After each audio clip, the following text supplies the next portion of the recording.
Hello friends. Friends, आज हम करेंगे लेक्चर नंबर 4 इकॉनमी का। और इससे पहले हमने इसके 3 लेक्चर कंप्लीट कर लिए हैं। आपने देखा होगा कि इस चैनल पर आपको कैसे पढ़ाया जाता है। और अगर आपको ऐसे लेक्चर पसंद आ रहे हैं तो आप अपने दोस्तों के साथ ज़रूर शेयर कीजिए। और अगर आपने अभी तक इस चैनल को सब्सक्राइब नहीं किया है तो आप जल्दी से जल्दी इस चैनल को सब्सक्राइब ज़रूर कर लीजिए, क्योंकि जब आप इस चैनल को सब्सक्राइब करेंगे, आप अप्रिशिएशन करेंगे इस चैनल को, तभी इस चैनल पर पढ़ाने का ज़्यादा मज़ा आएगा। तो आप इस चैनल के साथ जरूर जुड़िए, चैनल को सब्सक्राइब जरूर कर लीजिए। तो आइए चर्चा करते हैं। हमारे पास क्वेश्चन नंबर फर्स्ट है, मुद्रास्फीति की वृद्धि को कैसे रोक सकते हैं। तो सबसे पहले आपके लिए ये जानना जरूरी होता है कि मुद्रास्फीति होती क्या है। फ्रेंड्स, मुद्रास्फीति एक ऐसी दर होती है जब बाजार में बड़े मात्रा में कीमतें बढ़ती हैं। ठीक है, कीमतें बढ़ती हैं, कीमतें बढ़ने के साथ साथ लोगों के पास जो पैसा होता है वो भी काफ़ी ज़्यादा होता है। मतलब जो पैसे की सप्लाई होती है वो कम नहीं होती है, पैसे की सप्लाई भी ज़्यादा होती है और इसके साथ साथ कीमतें भी बड़ी मात्रा में बढ़ती हैं। तो ऐसी स्थिति को कहते हैं मुद्रास्फीति। और जब ये मुद्रास्फीति की दर थोड़े समय के लिए मार्केट में रहती है तो इससे फ़ायदा ही होता है, नुकसान कम होता है। जैसे फॉर एग्जांपल 10 से 15, 15 से 20 दिन तक अगर स्थिति रहे इसकी तो ये ज़्यादा नुकसानदेह साबित नहीं होती है। लेकिन जब मुद्रास्फीति की जो दर है, मुद्रास्फीति की स्थिति है जो लंबे समय के लिए मार्केट में रहती है, फॉर एग्जांपल 1 ईयर 2 ईयर रहती है, तो ये पूरी की पूरी इकॉनमी को, उस देश की इकॉनमी को पूरी तरीके से तबाह कर देती है, नष्ट कर देती है। इसका असर क्या होता है? इसका असर ये होता है कि भारत की जो विदेशी सॉरी किसी कंट्री का जो विदेशी मुद्रा भंडार होता है उसमें कमी आ जाती है। ठीक है, उस देश की विदेशी मुद्रा बाजार में कमी आ जाता है। उस देश की जो करेंसी होती है उस करेंसी का रेट भी डाउन होता जाता रहता है। ठीक है, तो ये आधे सारे इम्पैक्ट पड़ते हैं मुद्रास्फीति के किसी कंट्री के ऊपर। तो चर्चा करें कि अगर मुद्रास्फीति की जो व्यवस्था होती है, जो स्थिति होती है, अगर उसको कंट्रोल करना होता है, उनकी उनकी वृद्धि को कंट्रोल करना होता है तो कैसे किया जा सकता है। तो सबसे पहला होता है कि इसमें जो होता है लोगों के पास जो पैसे की जो सप्लाई होती है वो काफ़ी ज़्यादा होती है मुद्रास्फीति की स्थिति में। तो अगर आप उस पैसे की स्थिति को कंट्रोल कर लें, ठीक है, लोगों के पास जो काफ़ी पैसा है, अगर उनकी पैसे की स्थिति को कंट्रोल कर ले, लोगों के पास पैसे में कमी हो जाए, ऐसी स्थिति में जब मुद्रास्फीति की व्यवस्था बनी रहती है, अगर उनके पैसे की स्थिति को, सप्लाई को थोड़ा सा रोका जाए तो कहीं ना कहीं ये काम आती है मुद्रास्फीति की स्थिति को कंट्रोल करने, वृद्धि को कंट्रोल करने में। तो इसके लिए जो उपाय हैं कि जो टैक्सेस होते हैं, ठीक है, सरकार के पास कई प्रकार के टैक्स लगाती है सरकार, जैसे जीएसटी हो गया, इसमें हमारे पास इनडायरेक्ट टैक्स भी कई होते हैं, डायरेक्ट टैक्स भी कई होते हैं। अगर उनमें बढ़ोतरी की जाए, ठीक है, करों में बढ़ोतरी की जाए तो नेचुरल है कि उनका इम्पैक्ट जनता के ऊपर पड़ेगा। तो ये इनडायरेक्टली हमारे पास मुद्रास्फीति को कंट्रोल करने में महत्वपूर्ण भूमिका निभाएगा। अगर सरकारी खर्चों में कमी की जाए, सरकारी खर्चे जैसे कि आप सबको पता होगा कि सरकार में सरकारी कई प्रकार के कर्मचारी होती है जो सरकार के अंडर कार्य करते हैं। ठीक है, अगर उनके जो खर्चे होते हैं, अगर उनको कंट्रोल किए जाए, उनको उनको जो सैलरी है वो सैलरी कम दी जाए, तो कहीं ना कहीं ये भी मुद्रास्फीति को कंट्रोल करने में काफ़ी महत्वपूर्ण भूमिका निभाएंगे जब मुद्रास्फीति की स्थिति बनी रहती है। अगर बजट में कमी की जाए, जैसे सेंट्रल गवर्नमेंट का बजट होता है, स्टेट गवर्नमेंट का बजट होता है, अगर ऐसी स्थिति बनी हुई है मुद्रास्फीति की, अगर उसमें बजट में कमी की जाए तो ये भी काफ़ी फायदेमंद होता है। तो ये मुद्रास्फीति की स्थिति काफ़ी खतरनाक भी होती है कई बार। देन नेक्स्ट हमारे पास क्वेश्चन है कि मुद्रास्फीति की गणना किसके द्वारा की जाती है। तो जो मुद्रास्फीति की जो गणना की जाती है, ये की जाती है थोक मूल्य सूचकांक के द्वारा। ठीक है, थोक मूल्य सूचकांक के द्वारा मुद्रास्फीति की गणना की जाती है।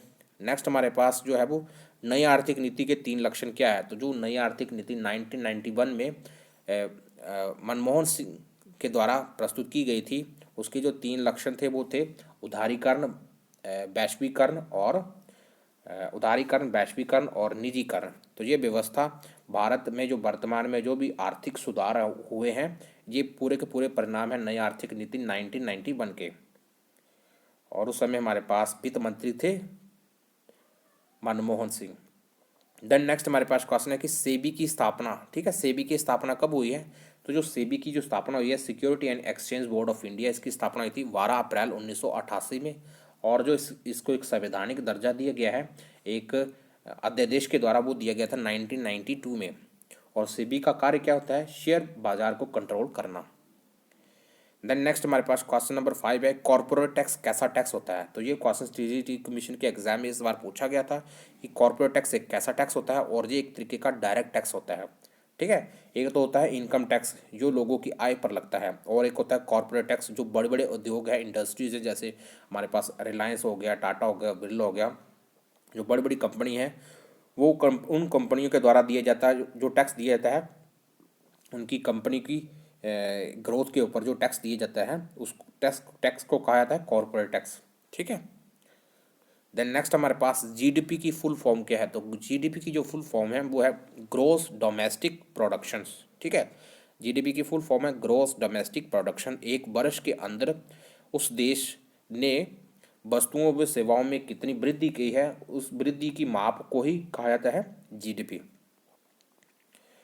मीरा सेठ समिति का संबंध किस से है। तो मीरा सेठ एक समिति थी जिसका संबंध है हथकरघा से। ठीक है, क्वेश्चन नंबर 8 है कि रंगराजन समिति का संबंध किससे है। तो रंगराजन समिति का संबंध है भुगतान संतुलन से। ठीक है, मुद्रा बाजार को कौन कंट्रोल करता है। तो मुद्रा बाजार को कंट्रोल करता है आरबीआई, और शेयर बाजार शेयर बाजार को कौन कंट्रोल करता है, उसको करता है सेबी। मुद्रा बाजार को आरबीआई और शेयर बाजार को सेबी।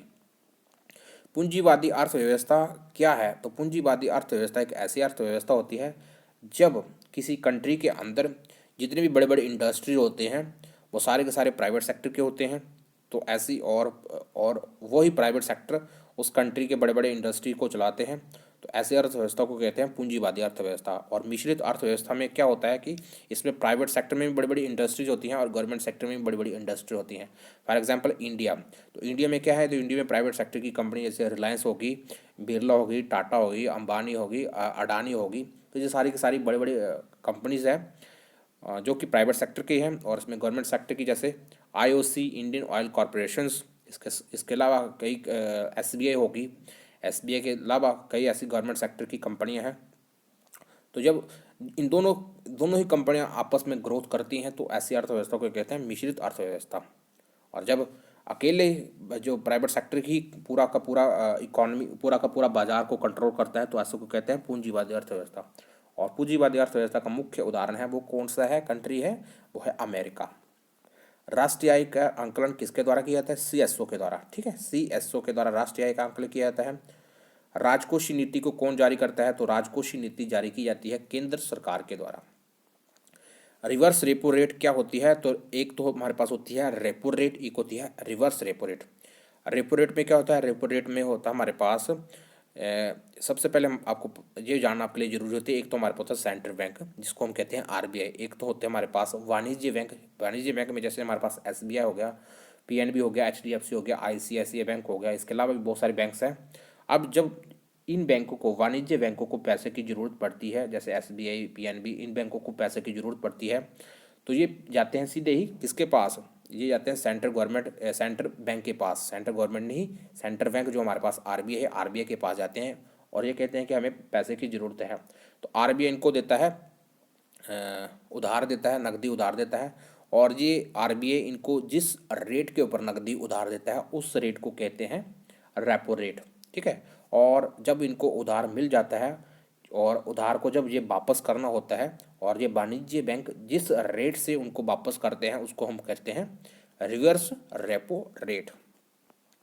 भुगतान संतुलन किसे कहते हैं। तो भुगतान संतुलन में क्या होता है, भुगतान संतुलन में जब कोई दो देश जैसे भारत और अमेरिका, भारत और जापान, जब दो कंट्री आपस में व्यापार करते हैं और जब